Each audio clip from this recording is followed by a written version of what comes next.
choosing the most unhealthiest meal of the day and try include the 4 sources. So your mom is cooking healthy in general, but she's adding the fats, the sugars and the oils, which makes the food unhealthy at times. Or you're in the complete worst case scenario and your mom just buys the frozen food from outside. She doesn't spend any time actually cooking good food for you. And in that case, I've got 2 strategies for both groups of people, how we're gonna make sure your mom cooks healthy food so your training in the gym can be complemented with healthy cooking and healthy nutrition. So let's pretend that you avoided your mom's meal for that day because it was unhealthy. Well, you have 2 options. The first one being you wouldn't eat at all, but that would actually make you starve. So most likely you wouldn't want to do that because no one wants to be hungry. So you know what?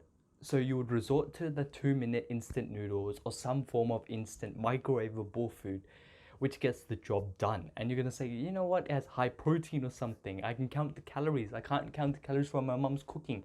So how am I gonna be able to do it? At least for the instant food, I can count the calories. I do want to say, and I think we both can agree, that either option is unhealthier than actually eating your mom's cooked meals.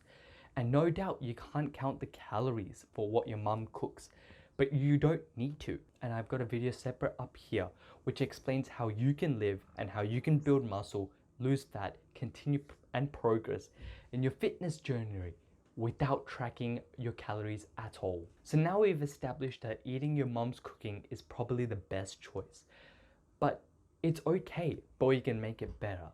And here's how. The first approach we want to take is inclusive approach. And this isn't excluding foods. So our mindset here isn't, oh well, fats are bad, so let's exclude it. Oils are bad, let's exclude it. What we're looking at each meal is whether we've included the veggies, we've included the complex carbs, we've included the proteins and the healthy fats.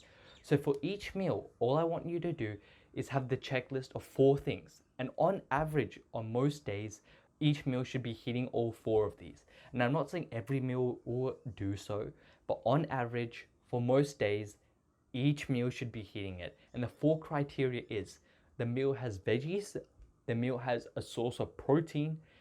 And when I say source of protein, I mean the predominant macronutrient, because you know, you've got carbs, you've got fats, and you've got proteins. So for that food, its main macronutrient is actually protein, not carbs or fats. So you've got veggies, you've got a source of protein, you've got a complex carb. Sometimes simple carbs like pasta are okay. Not cake, but like pasta, you know, those tend to be okay, especially when you're bulking. Definitely a viable option, but other options like rices or wraps, and the list goes on. And the 4th thing is healthy fats, you know, your avocados, your nuts, so on and so on. So by knowing these 4 things and making sure that each meal has it, you can ask your mum, or you could suggest to your mum, try to include these 4 things in each meal by providing suggestions. Or you can also research on the internet like different types of recipes which include these meals. And the benefit of this is when your mum cooks a meal which doesn't have all 4, instead of eating something completely different, all you need to do is make the thing which hasn't been included. So for example, for a meal, she's missed a source of protein. Well, instead of eating completely different like 2-minute instant ramen, all you need to do is cook some protein for yourself because the other 3 things are checked. The best way to do this is cook in bulk and preserve it like in the fridge or freezer, so that way you're meal prepping and whenever you need it, it's right there instant. And that way you've made yourself a wholesome meal. After mastering this, you can focus on the sugars, the oils, and the fats. And most likely when you transition from the inclusive stage, you know, when you're trying to include all 4 things, these will naturally reduce. But in the case they don't, or they need to be reduced even more, here's how it would work. First up, healthy oils like extra virgin oil and also healthy fats are important in moderation. Don't cut them out completely. Sugar, on the other hand, you can just kick it right out of the door. We don't need that. Also, you may complain about salt. Salt is nothing but sodium chloride, so from your science classes, and sodium is an electrolyte. So salt is also good in moderation because it, you know, it cycles your electrolyte system, which is very important.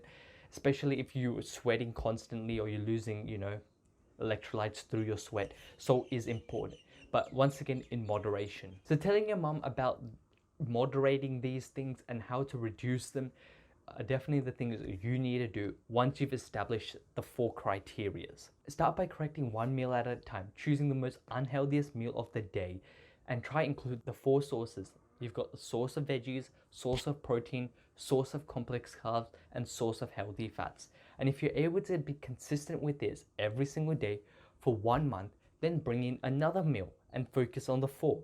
And each month you build another meal. And over a couple of months, you'll be able to build a good foundation where now all your meals include the 4 sources. And this won't make you rebound diet, because there's 8,000 calorie cookie cheat meals one day and the next day they eat super clean, and it recycles like that. We don't want that. We want to build a consistent habit. And then after you've built all of your meals on the 4 criterias, then you can start reducing on the fats, the oils, the sugars, the salts. And in that way, you built yourself a complete meal plan and good eating habits which will complement your gains.